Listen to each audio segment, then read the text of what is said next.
whatever she decides next. Has the ability to impact an entire country in ways no one could ever imagine.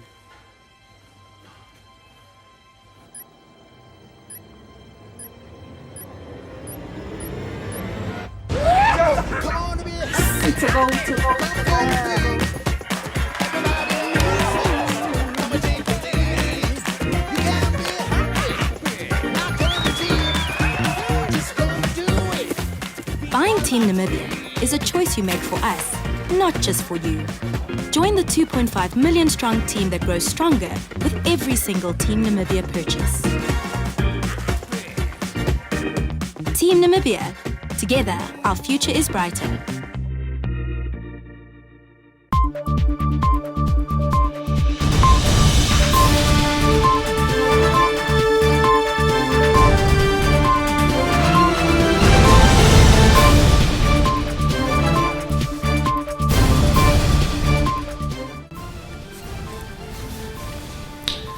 The art of storytelling through recorded sounds and visual imagery on film and video has evolved from time immemorial. The essence of audiovisual in today's world cannot be understated. Through recorded sounds, visual imagery via video and films not only informs and entertains us but fosters an appreciation for cultural currency throughout the global village. 27 October annually marks World Day for Audiovisual Heritage. Long live the TV screen. Good evening and welcome to the Friday edition of Primetime News. I'm Michael Madimba. Before we commence with our lead story, Primetime News has learned of the passing of renowned Namibia's national anthem composer, Achali Doiseb. In a tribute to the late composer, President Dr. Hage Geingob noted Doiseb played a central role in the cultural and artistic heritage of the country, and his legacy shall live forever. May his soul rest in eternal peace and his family find comfort during their bereavement. Geopolitics headline tonight's bulletin.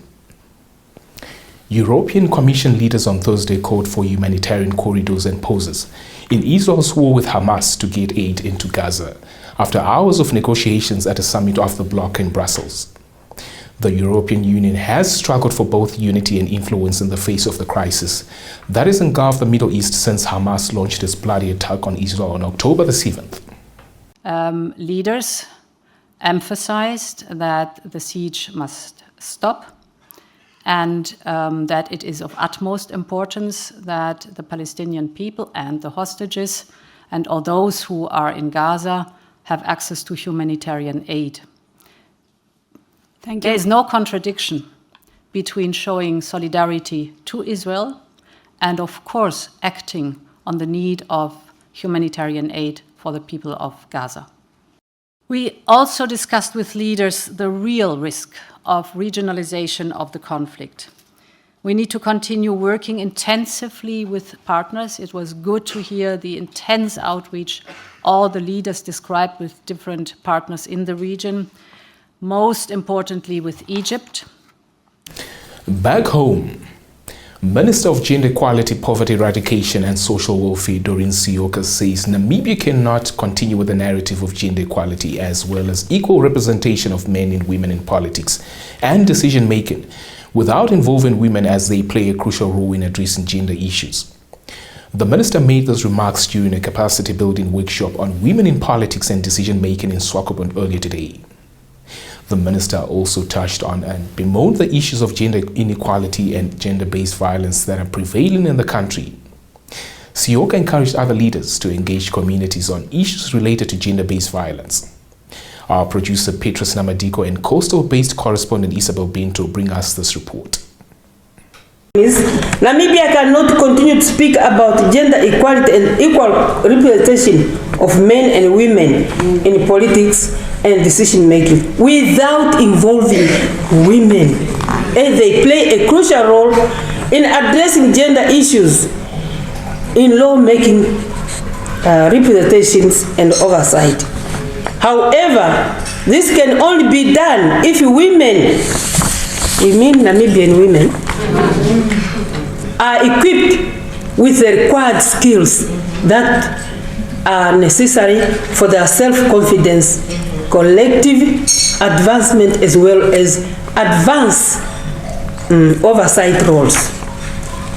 We need to understand that GBV is a social ill which does not discriminate, thus it can affect anyone from all walks of life, despite status or educational background. In the fight against gender-based violence, government and stakeholders developed several strategies, including National Gender-Based Violence Campaign, aimed at creating awareness as well as addressing the root causes of GBV and provide prevention mechanism. Staying atop gender streaming matters, Deputy Minister of Gender Equality, Poverty Eradication and Social Welfare, Bernadette Jager, has urged men to become catalysts for change and take action to address gender-based violence in their communities, including speaking out against harmful behaviors and serving as role models. Wakutura Kambayekwa, based in the Kunene region, compiled this report.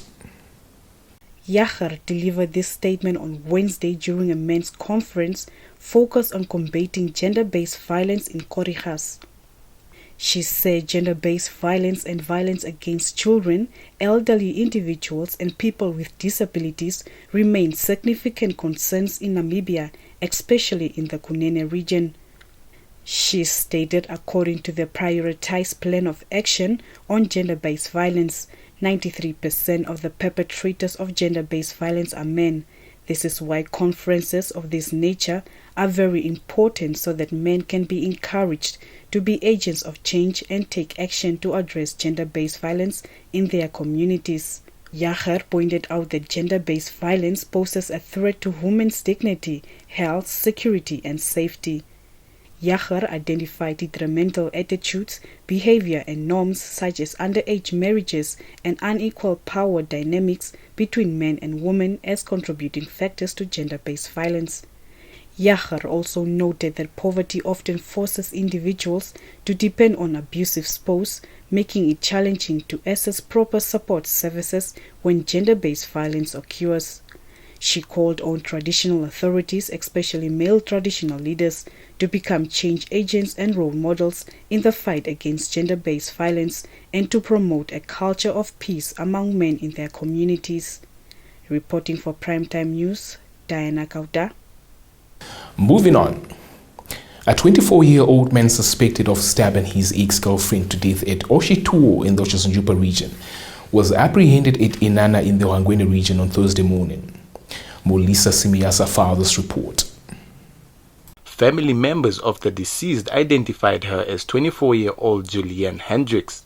Hendricks died on the spot after being stabbed 3 times with a knife around 2:30 a.m. on Monday. Mbeha said she was stabbed twice in the chest and once in the stomach, and that killed her instantly. The stabbing occurred at Onjamo village in the Oshituo area. Hendricks was walking back home from her current boyfriend's house when the suspect, her ex-boyfriend, allegedly stabbed her and fled the scene. Police investigations in the matter continue. Stay tuned for the business segment.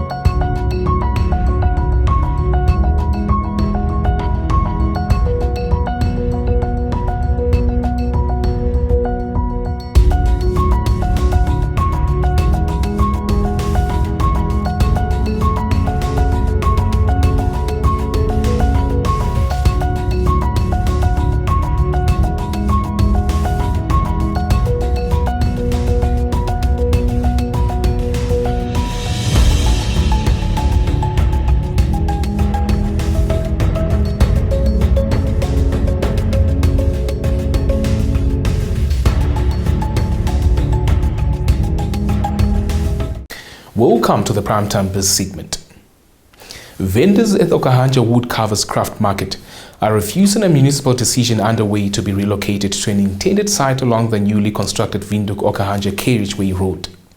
Speaking to Primetime News recently, group leader Petrus Ndumba stressed they have been operating at the site for the past 32 years, which has earned them a woodcraft landmark status in the town for tourists, and a new site will only retard their business. Ndumba explained the market has a total of 150 registered operators, currently in temporary makeshift structures as the land they are operating from is owned by the government. Stressing, however, the vendors under Namibia Wood Cover CC have several written letters to the municipality to lease the land or buy it to allow for construction of a proper craft open market. Ndumba stated that they want to take bread straight out of their mouth. I came from Rundu. We have been here for many years. We were given 2 plots, one is across the road. When I got sick, 1 plot was sold and the remaining plot belonged to the government. Right now we are staying at the plot 155. Whatever comes must come, but we are not going anywhere.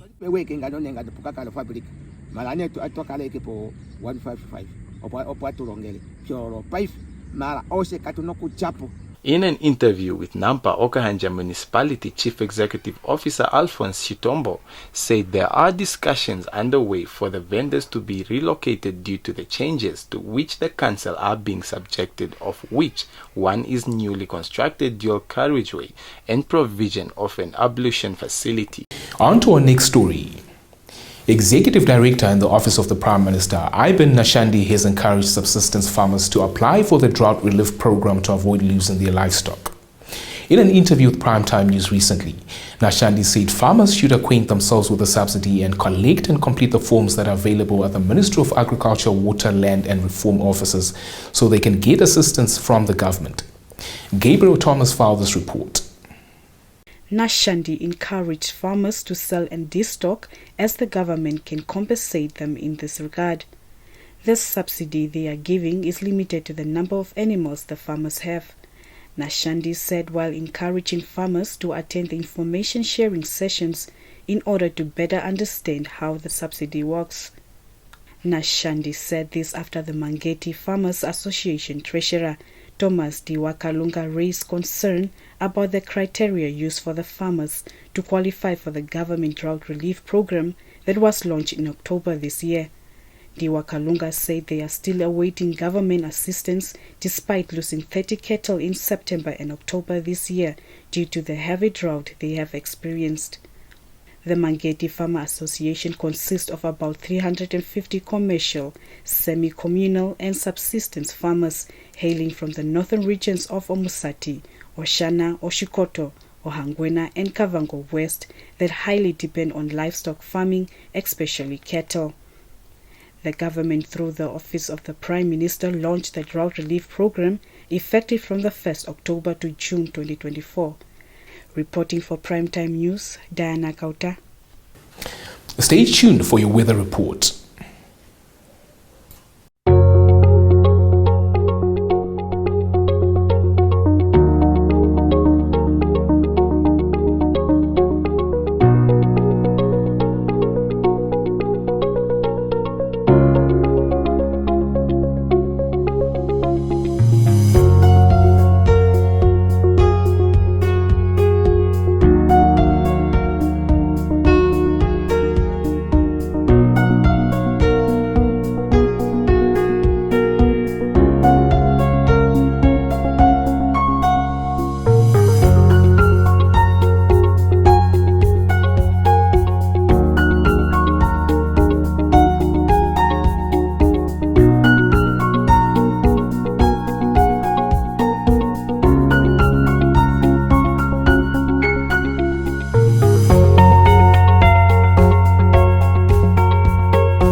Welcome to Sport Planet, where brawn, grit and sweat are the order of the day. The sporting world will come to a standstill as the titanic battle of epic proportions in recent sporting rivalry takes center stage as New Zealand and South Africa lock horns in the 2023 Rugby World Cup final in Paris, France on Saturday. A subplot to this is that All Blacks head coach Ian Foster earlier today said he can sense there is a lot of excitement back home ahead of his team's bid for a record 4th World Cup title, despite New Zealanders being generally cynical and conservative. The 58-year-old has achieved something few thought he could last year, when he was only saved from the sack by the intervention of the players after a series of poor results by taking them to Saturday's final. Definitely whetting our appetites for this one. On to some Formula One. Half the cars that took part in last week's United States Grand Prix would have been disqualified if everyone had been tested for worn skid blocks, Lewis Hamilton said on Thursday. Talking ahead of this weekend's Mexican Grand Prix, the 7-time world champion and several other drivers suggested that a great race last Sunday was tainted when Hamilton and Ferrari's Charles Leclerc were disqualified long after the finish. In the first leg of a triple header with races on 3 successive Sundays, Hamilton, who finished a close second behind race winner Max Verstappen, and Leclerc were disqualified for excessive skid block wear, but only 4 cars were tested, although those also included Verstappen's Red Bull. Several other drivers, including Alex Albon, Esteban Ocon and Valtteri Bottas, agreed with Hamilton and Leclerc and say that it would be much fairer to scrutinize all of the cars, not just to spot test a few, but the sports ruling body, the International Motoring Federation, FIA, has said that it is impracticable. Stay tuned for your sports roundup.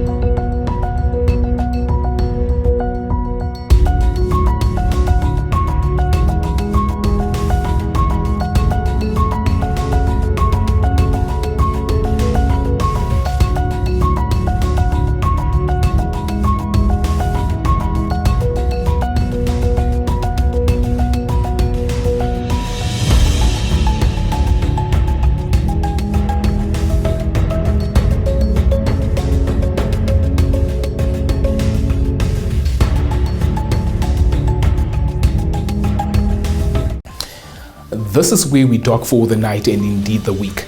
Many thanks for having cruised with me. My co-anchor Salima Shmwefalini Masipa will take care of anchoring business as from Monday next week. Do make sure to catch her. As always, we encourage you to subscribe to our channel, ensuring you have the latest updates on domestic and global events at your fingertips. From myself, Michael Madimba, alongside my dedicated creatives behind the scenes. Enjoy the Rugby World Cup final, pleasant weekend, and good night.